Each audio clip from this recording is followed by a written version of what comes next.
Saat ini kita berada di kendaraan, berada di Jalan Palagan, mau menuju ke Cafe Bambu Urip yang lokasinya berada di kaki Gunung Merapi, Jogja. Di Cafe Bambu Urip kita akan menemui seorang aktivis senior, mantan demonstran zaman Orde Baru, namanya Bapak Dodi Rudianto.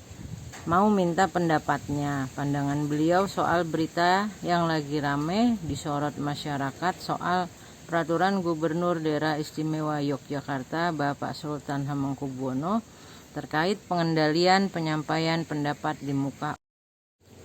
Assalamualaikum Pak, maaf Pak mengganggu. Ini buku-buku tulisan Bapak Pak. Menurut informasinya, Bapak dikenal sebagai jurnalis dan peneliti sosial. Pernah juga sebagai tenaga ahli DPR RI dan juga mantan aktivis. Apa benar, Pak? Menurut Bapak Dodi Rudianto yang selaku mantan aktivis, bagaimana menurut Bapak mengenai peraturan Gubernur nomor 1 mengenai unjuk rasa di kota Jogja ini?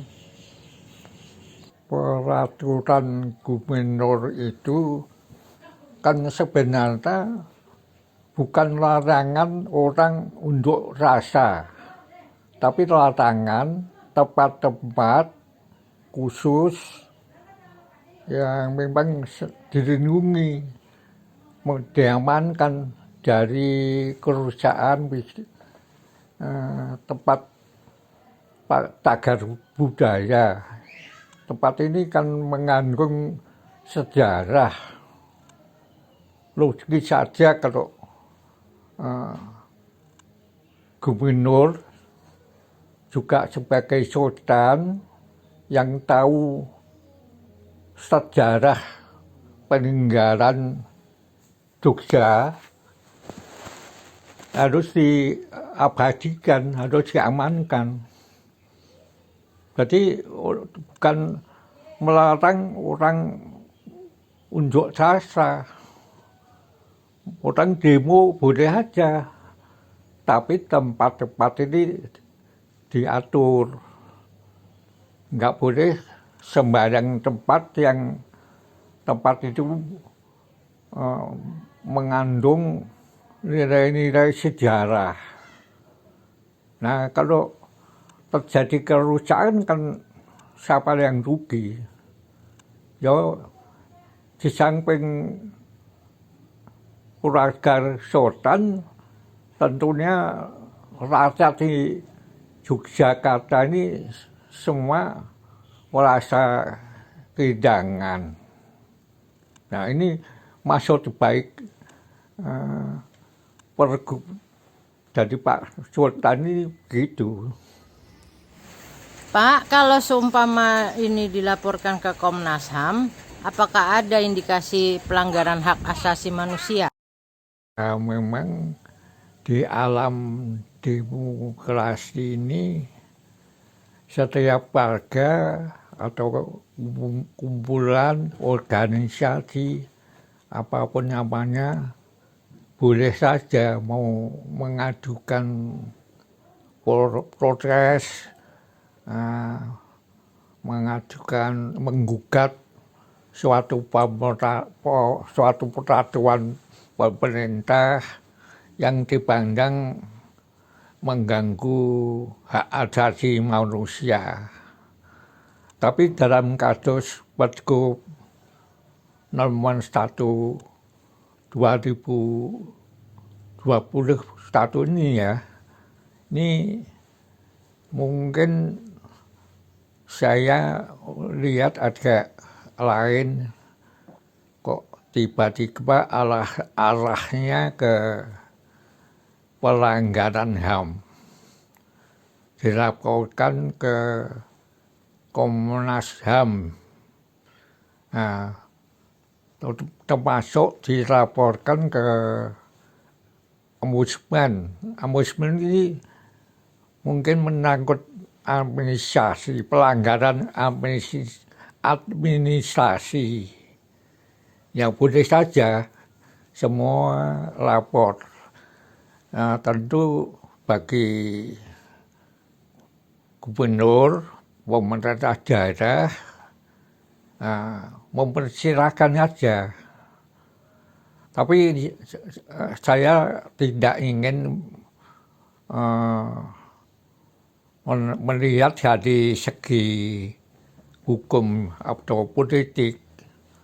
Lebih kalau di Jogja ini yang paling signifikan kalau membahas atau membicarakan semua aspek kehidupan ini dikaitkan sama sejarah dan kebudayaan di Jogja. Jadi kalau kita ngomong demokrasi dalam konteks negara, warga negara, kalau sebagai warga Jogja, konteksnya daerah istimewa Yogyakarta ini menangkut budaya politik. Budaya politik ini menangkut sejarah keberadaan Kesultanan Jogja. Ini, jadi ini fokus kita atau tema pembicaraan kita mesti harus melibatkan segi kepantasan untuk Jogja. Orang demo boleh dalam rangka demokrasi ya. Nah, kalau nasional atau daerah lain ya, wajar aja.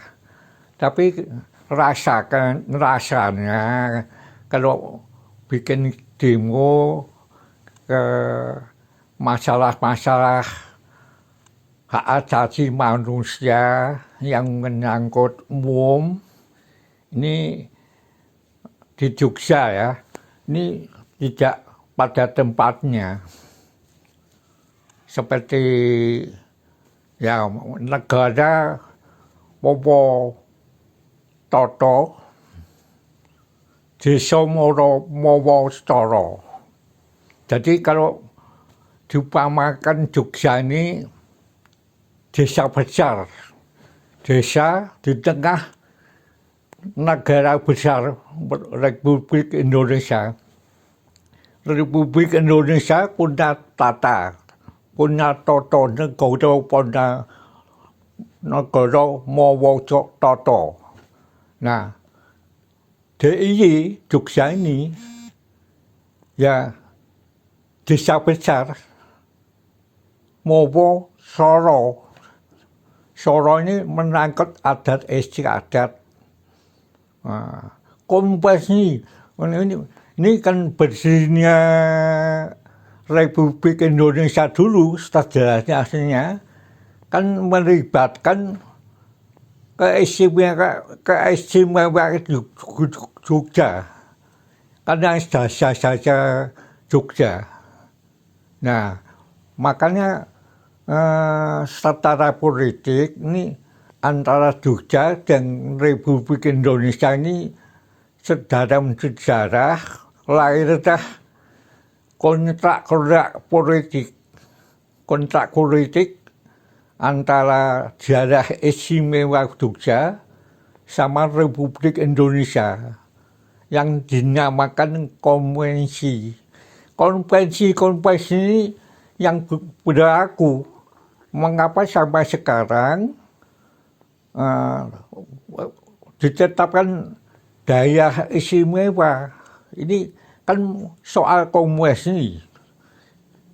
Nih, kalau saya bayangkan ini misalkan Eropa ya, Eropa ini semua negara ya, ada Inggris, negara kerajaan Inggris yang tidak punya undang-undang tertulis, ya, tapi dipatuhi oleh rakyatnya.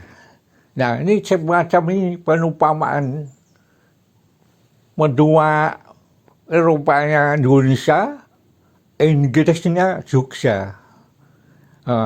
Antara Republik Indonesia sama Yogyakarta ini punya banyak perjanjian-perjanjian yang tidak serius. Nah, udah pemerintah dulu, khususnya zaman Bung Karno, sangat dihormati. Sampai sekarang, kongres ini mesti harus diturunkan. Rakyat Jogja harus tahu, rakyat Indonesia harus tahu. Jangan menimbulkan ngiri. Loh, kenapa Jogja dibikin SMP, Pak? Nah ini kan sejajarnya ada konvensi, ya. Nah, antara lain sebab saudaranya ini Jogja ini negara sudah berdiri sejak zaman Puihoksi. Dasarnya perjanjian Giyanti. Mungkin update-nya atau berdaun di zaman Sultan Agung. Sultan Agung mendirikan Mataram Merdeka. Mataram mengatur rumah tangganya sendiri. Tidak mau ditampuri Belanda. Nah ini dasar-dasar politik ini sampai sekarang menurun sampai ke Sultannya Jogja ini. Dasarnya dari sana.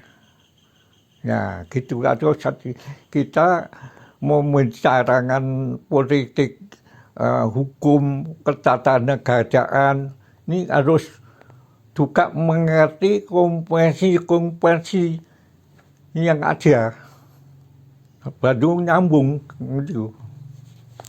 Inilah tadi wawancara kita atau bincang-bincang kita terhadap Bapak Dodi Rudianto selaku mantan aktivis senior, mantan demonstran zaman Orde Baru, dan juga mantan jurnalis dan peneliti sosial.